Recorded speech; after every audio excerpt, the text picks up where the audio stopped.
जय हिंद everyone, welcome to our channel Mera Vidyalaya. तो आज हम सब जानेंगे वर्णमाला और स्वर व्यंजन के परिचय के विषय में। वर्णमाला कैसे बनती है, स्वर किसे कहते हैं और व्यंजन की क्या परिभाषा होती है, और स्वर कितने होते हैं, व्यंजन कितने होते हैं, आज हम सब इस बारे में जानेंगे। तो चलिए चलते हैं सबसे पहले वर्णमाला की ओर।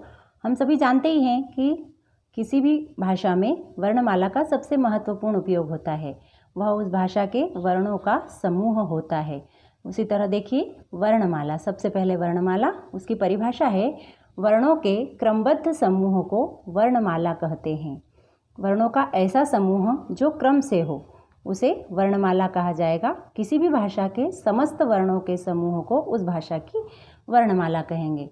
जैसे अंग्रेजी भाषा की भी वर्णमाला होगी, हिंदी की भी होगी, ऐसे किसी भी भाषा के समस्त वर्णों के समूह को वर्णमाला कहते हैं। वर्णमाला को हम 3 भागों में बांट सकते हैं। उसके भेद जितने 3 हैं, जैसे स्वर, व्यंजन और अयोगवाह। वर्णमाला के 3 भेद कौन कौन से? स्वर, व्यंजन और अयोगवाह। वैसे तो हम नॉर्मली देखते हैं वर्णमाला जब लिखी होती है तो वहाँ ऊपर स्वर होता है और नीचे व्यंजन होता है, लेकिन मैं आज आपको बताऊंगी कि यह 3 भागों में किस तरीके से विभाजित होती है। तो सबसे पहले हम देखते हैं स्वर की परिभाषा। स्वर किसे कहेंगे हम? स्वर की परिभाषा कुछ इस प्रकार से है। तो जिन वर्णों को बोलने में किसी अन्य वर्ण की सहायता नहीं ली जाती है उन्हें स्वर कहते हैं। स्वर किसे कहेंगे हम? ऐसे वर्ण जिन्हें हम बोलने में किसी और वर्ण की सहायता नहीं लेते हैं, उन्हें हम स्वर कहेंगे। जैसे अ, आ, ई, उ, री, ए, ऐ, ओ, औ, यहाँ तक ये स्वर होते हैं। तो इन वर्णों को बोलने में किसी भी अन्य वर्ण की सहायता नहीं ली जाती है। हम चलते हैं व्यंजन की परिभाषा की ओर। अब व्यंजन की परिभाषा बिल्कुल स्वर के विपरीत होगी। व्यंजन की परिभाषा क्या होगी? जिन वर्णों को बोलने में स्वर की सहायता ली जाती है। हमने स्वर की परिभाषा दी थी कि जिन वर्णों को बोलने में किसी अन्य वर्ण की सहायता नहीं ली जाए उन्हें हम स्वर कहेंगे। लेकिन इसी के विपरीत व्यंजन की परिभाषा होगी, जिन वर्णों को बोलने में स्वर की सहायता ली जाती है उन्हें व्यंजन कहते हैं। जैसे क, ख, ग, घ, ङ। तो जैसे क को बोल रहे हैं हम, तो क पीछे साउंड आ रहा है अ का। ख को बोलने में पीछे साउंड आ रहा है अ का। तो इन व्यंजनों को बोलने में किसकी सहायता ली जा रही है? स्वर की सहायता ली जा रही है, इसलिए ये व्यंजन हुए। अब हम चलते हैं अयोगवाह की ओर। अयोगवाह की परिभाषा क्या होगी? वे वर्ण जो न तो स्वर है और न ही व्यंजन है। ऐसे वर्ण जो ना तो स्वर है और ना ही व्यंजन है, उन्हें हम अयोगवाह कहते हैं। उन्हें क्या कहा जाएगा? अयोगवाह। ये वर्ण स्वर और व्यंजन दोनों के साथ प्रयोग होते हैं। इनका जब भाषा में प्रयोग किया जाता है तो ये स्वर के साथ भी प्रयोग में आते हैं और व्यंजन के साथ भी प्रयोग में आते हैं, लेकिन ये ना तो स्वर है और ना ही व्यंजन है। इन्हें अयोगवाह कहा जाता है। अयोगवाह कौन कौन से हैं? अम और अह, ये अयोगवाह कहे जाते हैं। वर्णमाला में हम इन्हें लेते हैं, लेकिन ये कैसे हैं? अयोगवाह है। ये न तो स्वर है और ना ही व्यंजन है, ये स्वतंत्र रूप से होते हैं। वे वर्ण जो न तो स्वर है और न ही व्यंजन है उन्हें हम क्या कहेंगे? अयोगवाह कहेंगे। तो आप समझ गए होंगे वर्णमाला के विषय में, स्वर के विषय में और व्यंजन के विषय में। तो अब हम चलते हैं वर्णमाला की संख्या, टोटल संख्या वर्णमाला में कितनी होती है, स्वर कितने होते हैं और व्यंजन कितने होते हैं। हम सब चलते हैं वर्णमाला की संख्या की ओर और वर्णमाला की ओर। देखिए, ये वर्णमाला है।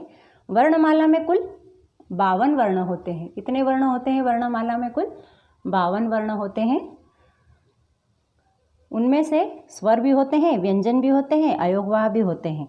अब मैं आपको बताती हूँ कि वर्णमाला में कौन से वर्ण क्या होते हैं। तो हम जैसे बोलेंगे अ, आ, ई, उ, री, ए, ऐ, ओ, औ, ये सब स्वर है। ऐसे तो संख्या के रूप में देखा जाए तो स्वर 13 होते हैं, लेकिन स्वर मूल रूप से 11 ही होते हैं। संख्या के रूप में स्वर कितने होते हैं? 13, लेकिन मूल रूप में स्वर होते हैं 11।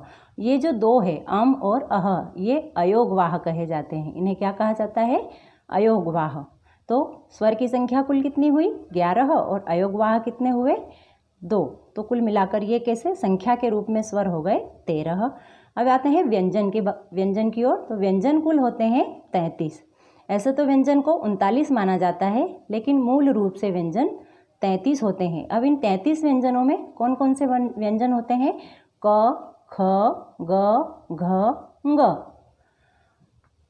इस ङ को बोलने में बहुत से लोग मिस्टेक करते हैं। इसे ण भी कहते हैं, इसे इय भी कहते हैं, इसे अंग भी कहते हैं, इंग भी कहते हैं, लेकिन इसका स्पष्ट और शुद्ध उच्चारण है ङ। क्या है? ङ। तो क, ख, ग, घ, ङ, च, छ, ज, झ, ञ, ट, ठ, ड, ढ, ण, त, थ, द, ध, न, प, फ, ब, भ, म, य, र, ल, व, श, श, स, ह, क्ष, त्र, ज्ञ, श्र, ड़ और ढ़। अब मैं आपको ले चलती हूँ क वर्ग की ओर। ये क वर्ग मतलब क से ङ तक के वर्ण क वर्ग में आते हैं। तो इन्हें कंठव्य भी कहा जाता है। इन्हें क्या कहा जाता है? कंठव्य। इन्हें कंठव्य क्यों कहा जाता है? क्योंकि इन्हें बोलते समय हमारे कंठ से हमारी जो ध्वनि होती है वो निकलती है। ये क से लेकर जो ह तक के व्यंजन कहे जाते हैं, म तक के व्यंजन कहे जाते हैं, इन्हें हम स्पर्श व्यंजन कहते हैं। कौन से व्यंजन कहते हैं? स्पर्श व्यंजन। मतलब स्पर्श व्यंजन इन्हें क्यों कहा जाता है? क्योंकि इन्हें बोलते समय कहीं ना कहीं हमारे जो जिह्वा है वो मुख के किसी भी भाग से स्पर्श करती है, इसलिए हम इसे स्पर्श व्यंजन कहते हैं। कहाँ से कहाँ तक? क से म तक। तो हम चलते हैं क वर्ग की ओर। क, ख, ग, घ और ङ। ये क से ङ तक ये जो 5 वर्ण हैं, ये जो व्यंजन है, ये कौन से व्यंजन है? कंठव्य। इन्हें क्या कहा जाता है? कंठव्य व्यंजन। क्योंकि इन्हें बोलते समय हमारे कंठ से आवाज़ आ रही है, इसलिए इन्हें कंठव्य कहा जाता है। फिर आता है च वर्ग। च वर्ग में च, छ, ज, झ, ञ। ये च, छ, ज, झ, ञ बोलते समय हमारी जिह्वा जो है तालु से स्पर्श कर रही है, तालव्य, इसलिए इन्हें क्या कहा जाता है? तालव्य। इन्हें बोलते समय हमारी जिह्वा तालु से स्पर्श कर रही है, इसलिए इन्हें तालव्य कहा जाता है। फिर आता है ट वर्ग। ट, ठ, ड, ढ, ण। ये ट से ण तक के व्यंजन मूर्धन्य कहे जाते हैं। मूर्धन्य इन्हें क्यों कहा जाता है? क्योंकि इन्हें बोलते समय हमारी जिह्वा जो है मूर्धा से स्पर्श हो रही है। मूर्धा किसे कहेंगे? जो दांत और तालु के बीच का अग्र उभरा हुआ भाग होता है, उसे हम मूर्धन्य कहेंगे। त वर्ग। त, थ, द, ध, न। ये त से न तक जब हम वर्ण बोलते हैं तो इन्हें बोलने में हमारी जिह्वा दांतों से स्पर्श कर रही है, इसलिए इन्हें हम दंतव्य कहेंगे। कौन से व्यंजन होंगे ये? दंतव्य। अब आती है प वर्ग की बारी। प वर्ग में प, फ, ब, भ, म। अब हम जब प से म तक बोलते हैं तो उसमें हमारे जो होठ है वो एक दूसरे को स्पर्श कर रहे हैं। तो प, फ, ब, भ, म। तो ये क्या हुआ? ओष्ठव्य। मतलब हमारे होठ एक दूसरे से स्पर्श कर रहे हैं, इसलिए इन्हें ओष्ठव्य कहा जाता है। अब जो य से व तक व्यंजन है, य, र, ल और व, ये अंतस्थ व्यंजन कहे जाते हैं। इन्हें हम अंतस्थ व्यंजन कहते हैं। और श से श, श, स और ह, ये ऊष्म व्यंजन कहे जाते हैं। क्या कहते हैं इन्हें? ऊष्म व्यंजन। तो आप समझ ही गए होंगे क वर्ग से प वर्ग तक क्या होते हैं? स्पर्श व्यंजन। और य से व तक होते हैं अंतस्थ व्यंजन। और श से ह तक ऊष्म व्यंजन कहे जाते हैं। उसके बाद जो क्ष, त्र, ज्ञ और श्र आता है, इन्हें हम संयुक्त व्यंजन कहते हैं। इन्हें क्या कहते हैं? संयुक्त व्यंजन। संयुक्त व्यंजन कैसे है? क्योंकि ये दो व्यंजनों से मिलकर दो वर्णों से मिलकर बने हैं। जैसे क्ष कैसे बना है? क और श, इन दोनों को मिलाकर बना है क्ष। ऐसे ही त्र किससे मिला है? त और र से मिलकर बना है, इसलिए होता है त्र। ज्ञ किससे? ज और य से मिलकर बना है, इसलिए ज्ञ। और श्र, श और र से मिलकर बना है, इसलिए ये होता है श्र। तो ये क्या है? मिलकर बने हुए हैं, ये संयुक्त है, इसलिए इन्हें कौन से व्यंजन कहा जाता है? संयुक्त व्यंजन कहा जाता है। तो संयुक्त व्यंजन की संख्या कितनी हुई? 4 हुई। ऊष्म व्यंजन की संख्या कितनी हुई? 4 हुई। अंतस्थ व्यंजन कितने हुए? 4 हुए।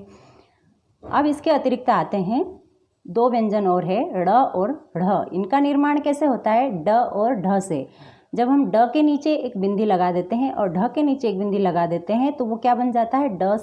ड से बना ड़ और ढ से बना ढ। क्या बोलेंगे इन्हें?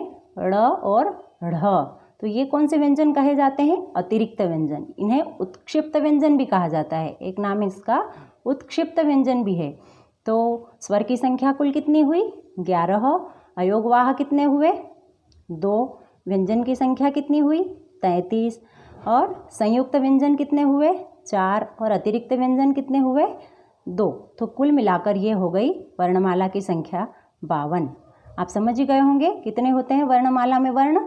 52। उसमें 11 स्वर होते हैं, व्यंजन 33 होते हैं।